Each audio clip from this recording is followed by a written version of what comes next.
Hi everybody, how are you today? Thanks for joining me. Holy stress, man. Holy stress.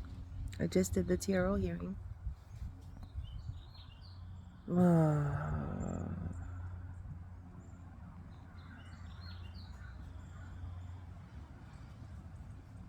Like, I felt so bad seeing him there. He didn't have anybody there for moral support. Nobody showed up.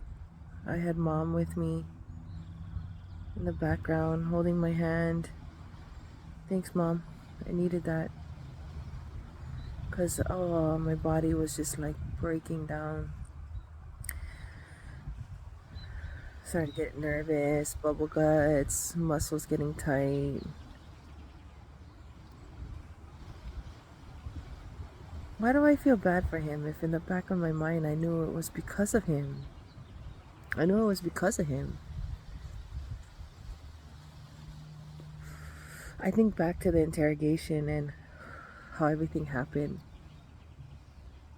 If if that never happened, like I'm sure a lot of you people in the same relationship, in the same boat, can say that you're always waiting for the catalyst.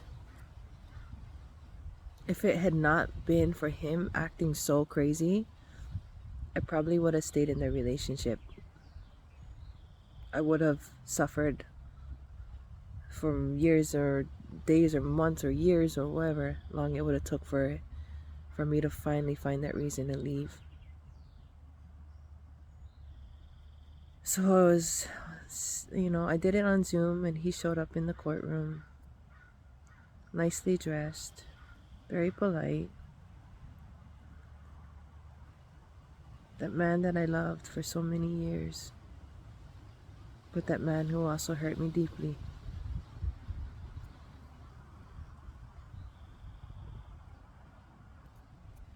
I don't know, man.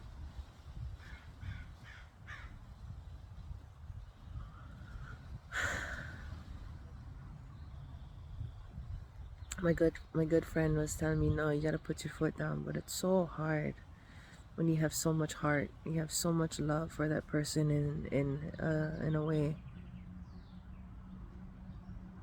Why do I feel so bad for him?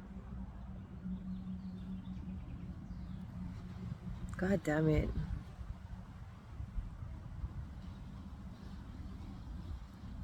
But just think, that's so sad, yeah? That we're just waiting for that day when he finally hits you, or waiting for the day he actually hurts you. I waited for the day for him to flip out and lose complete control.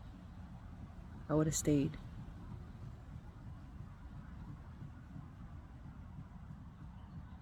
Waited 12 years to finally have a reason to leave, even though in the back of my mind I knew I had to. I tried to. I tried to multiple times.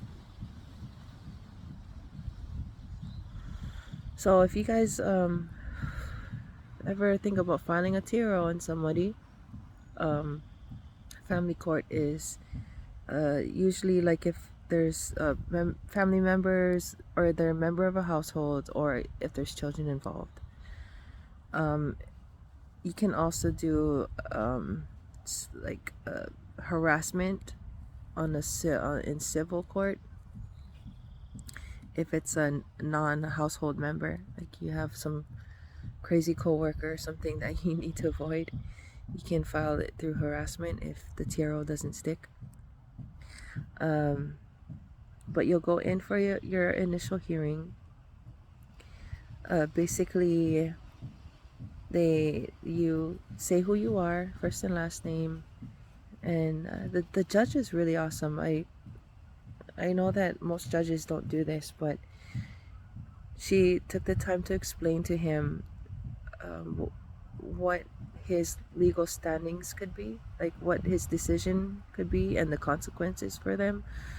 So if they want to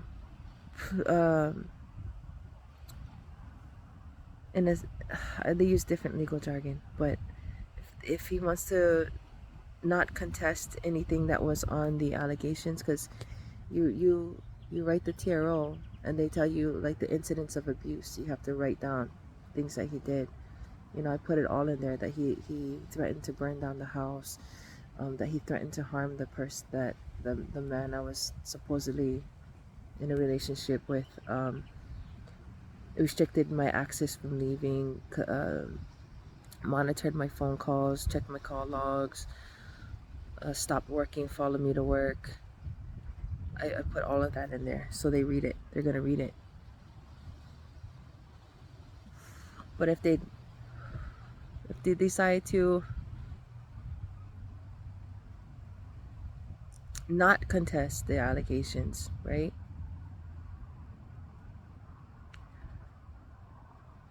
Or no, excuse me, it's like pleading guilty. If they plead guilty, then they'll be found guilty and the order will be put in place. If they decide to not contest the order, contest the allegations but follow the order, it's like a no contest. The judge won't make any findings against him, so nothing in that I wrote, they're considered allegations until I can prove it's true, will be found to be true or not true. Won't be found like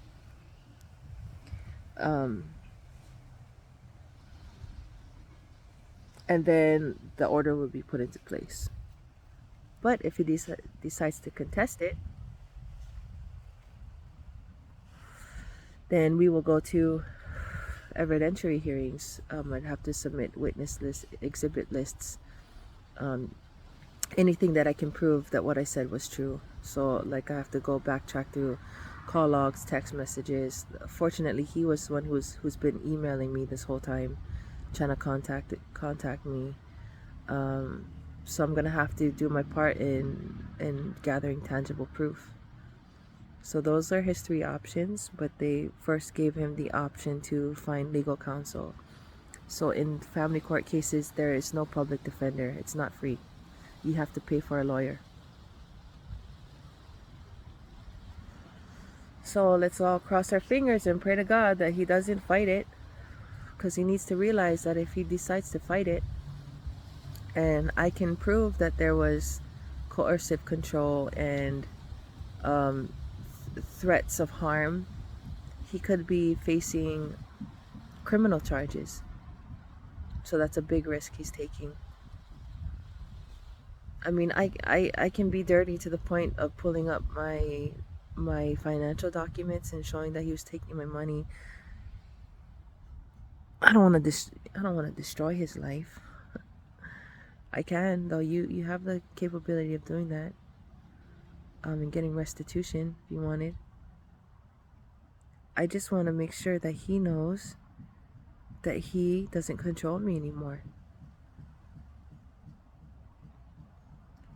Him apologizing and saying I love you and that I'm gonna fight for you means that he's wanting me to call him and make this all go away and go back to our life. They're gonna say that he said multiple times throughout the relationship that he was gonna change, but nothing ever did change. I would think things were great. We'd go, have a fun day together. We'll watch a movie, but then he'll bring it up like, "Oh, you remember what you did to me?" And I'm gonna be punished for that. The TRO is showing that person that they no longer have a hold on your life, that you're no longer going to allow them to do that to you.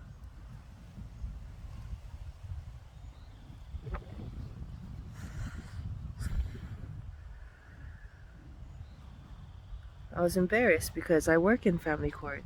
The judge, they all know me.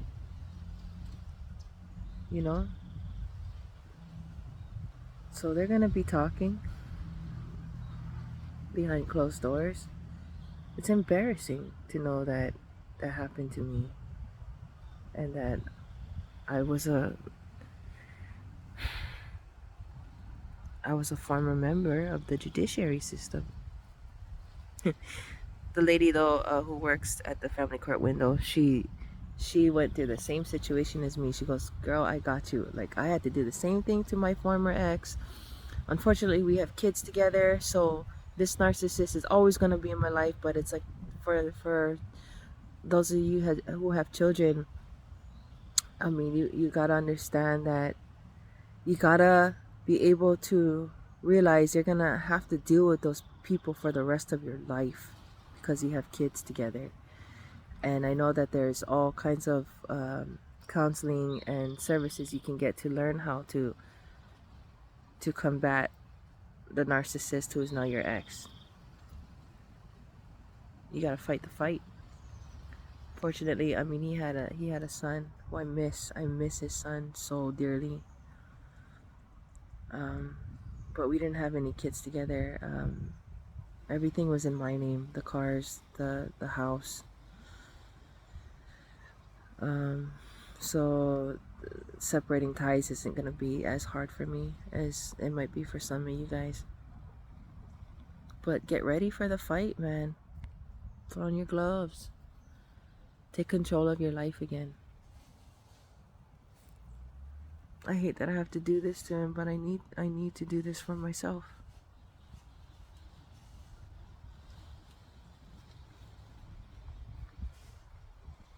But yeah, that was one thing I forgot to bring up.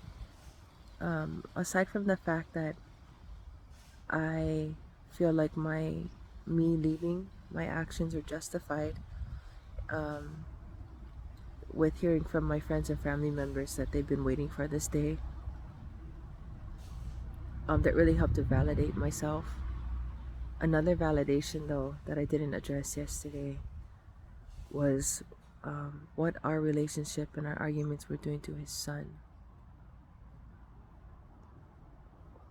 His son grew up in the Philippines, so I think he and his wife separated when his son was 3 years old, and then he ended up living in the Philippines up until we got him when he was 12. So we got him back to the States, and that's a whole nother thing I don't know about. I don't know about the relationship. I just decided to just believe what he said, but I don't know how it all happened. Did she ever touch feet in Hawaii? Um, how long, like, did they have an intimate relationship or not? Where was my money going to? Was she part of it? I don't know. The son, no, your ignorance is bliss for kids. He didn't have to have any part in that. I feel fortunate that he didn't have to deal with his father all those years because he might have turned out different. Um, but yeah, so he lived with his grandma, and I feel like she did a good job taking care of him. Philippines is a third world country, so of course, if you have somebody who's a resource of money, you're gonna reach out. But she would ask him for money, and he'd complain about that. But I'm thinking, bruh, if you had to pay actual child support compared to what you're giving her, she's not asking for much. She maybe asked for like $1,000 a month. That was it, and his family would kind of step in and take care of the rest. Um, but the one thing I definitely feel guilty for is allowing his son to be exposed to our toxic relationship. I remember times during the interrogation and other arguments, I would raise my voice. I would always be really loud and verbal when I talked. And I was used to that. We're the only ones in the house, but now we have his son here. And his son is very reclusive, not very social, didn't know how to express himself. I would try to engage in deep conversations with him, but he's just kind of like, mm-hmm. I was kind of opening that door for him. But that is another validation of why I should not return to that relationship. What we were doing to his son, corrupting that beautiful, beautiful soul of his. His son was so, so beautiful. I remember when we were during the arguments, Like we would argue till like 1 or 2 in the morning. And one day I went to his room to see what he was doing. And he's an artist. I'll upload a picture now. Let me explain it first and then I'll upload the picture. He did acrylic paintings and he had canvases and stuff. But I came in his room one day and I saw the painting he had been drawing while we were arguing. You guys ever seen that scary movie, The Haunting? And I think it's part 2. And then they did a spin-off movie, the painting of the nun, the one with the glowing eyes and the sunken in face. Let me show you now.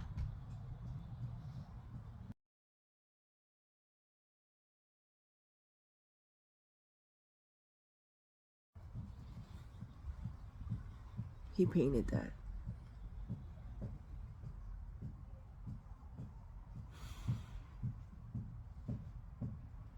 And he put it in his closet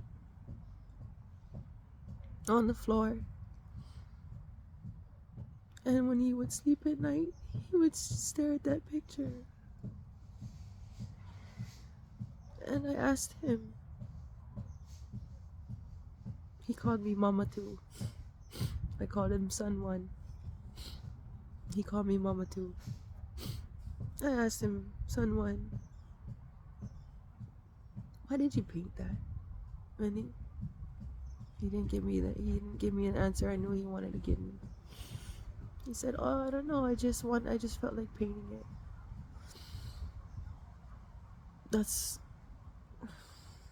I knew the answer was that's how I feel in my soul. He'd rather stare at this scary picture of a religious being than have to hear our arguments. He would wear his headphones and just paint.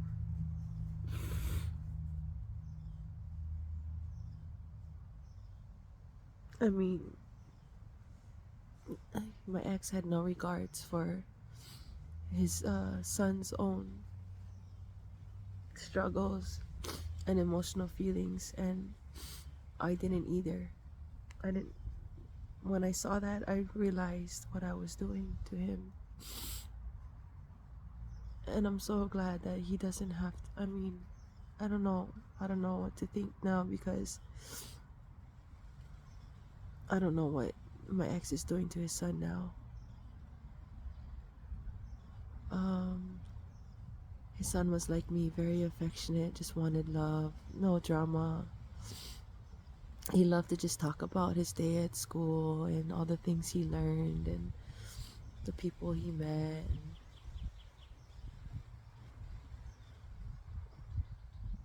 But his dad would always get on him about him being he's feminine in a way. He grew up knowing only women, didn't have a male figure in his life. Very soft kid. And sometimes I would get on his case because his dad was getting on his case. And I tried to explain to him, your dad's not gonna accept you if you're that way. I felt so bad because if it was just me, say if I adopted him, I would have embraced him fully for who he was.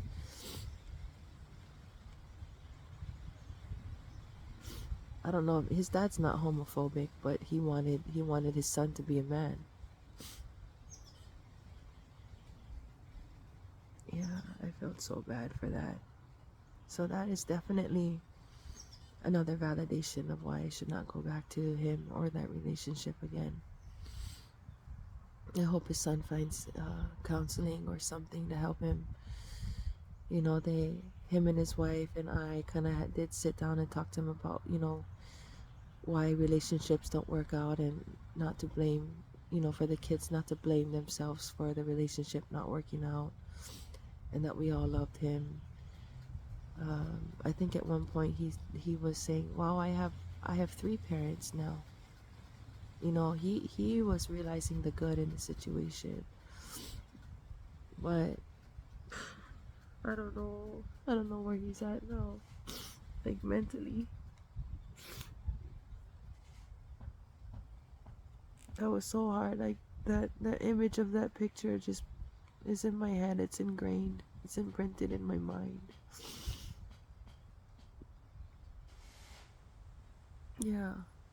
So anyway, the hearing. So the judge gave him the um the approval to, or the option to go look for legal counsel, and he did do that. I'm kind of glad, because at least an attorney can explain to him, you know, which path he should take. That hearing is on the 25th, and if he decides to contest it, I'm gonna go ahead and secure legal counsel myself and help me to fight the fight. um I have enough money saved up in order to do that. I know it's not gonna be cheap, but it's gonna be necessary.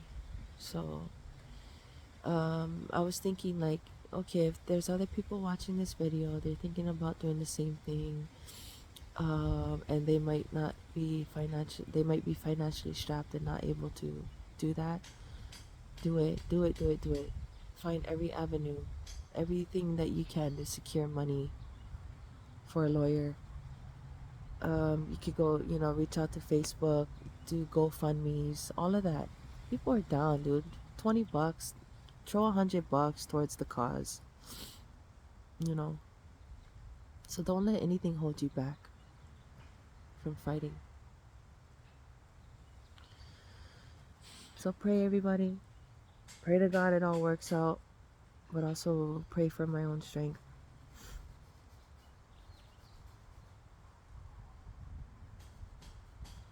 That's what I got for you today.